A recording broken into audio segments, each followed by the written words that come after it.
Hi, welcome to Grief Inspired. My name's Catherine McNulty, and I created Grief Inspired because I want there to be more of a conversation around grief and death.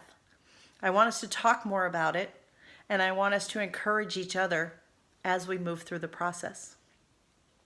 So you may think that Grief Inspired is just about death. You may think that Grief Inspired is about loss and the pain that you experience when you lose someone you love.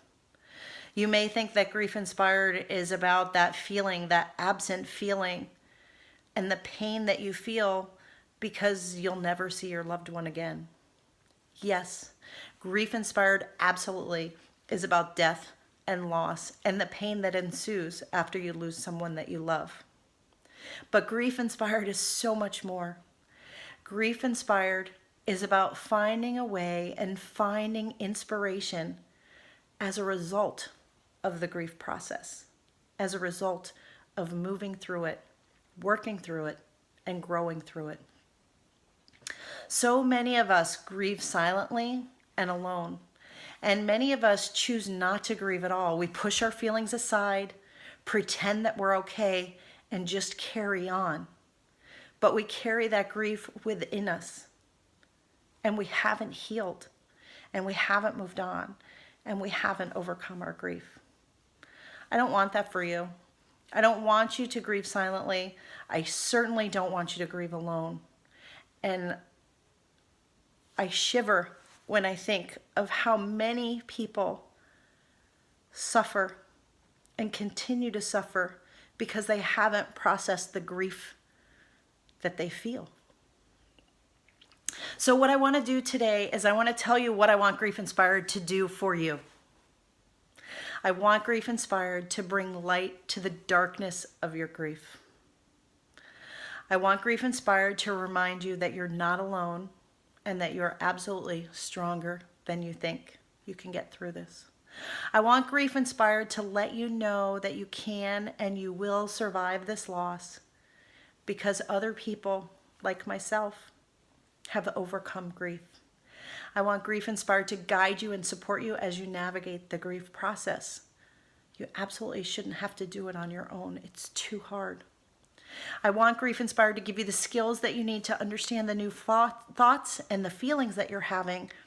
And you may be experiencing them and they may be brand new for you, things that you haven't experienced before. I want Grief Inspired to keep you from getting stuck.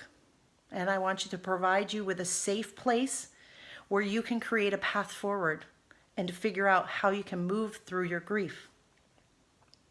I want Grief Inspired to connect you to other people who are grieving and to people who are further along in the process who can pull you through. I want Grief Inspired to bring you hope. I want Grief Inspired to encourage you to allow grief to transform your relationship with yourself. I want Grief Inspired to support you in creating the next chapter so that you can build a future that inspires you to keep on living, even without your loved one. I want Grief Inspired to inspire you to form a vision of a future that doesn't even exist yet. And I want Grief Inspired to inspire you to continue to talk about your loved one, to pay tribute, and to honor all of the people that you love, both in life and death. The poet Rumi says that the wound is the place where the light enters you. I want to shine a light, a bright light, on the darkness of grief. I want us to start talking about grief, talking about this as a human experience that we all are going to have to go through. And I want us all to do it together. That's what Grief Inspired is to me. And I hope that you will join me on my mission and spread the word about what Grief Inspired can be for all of us.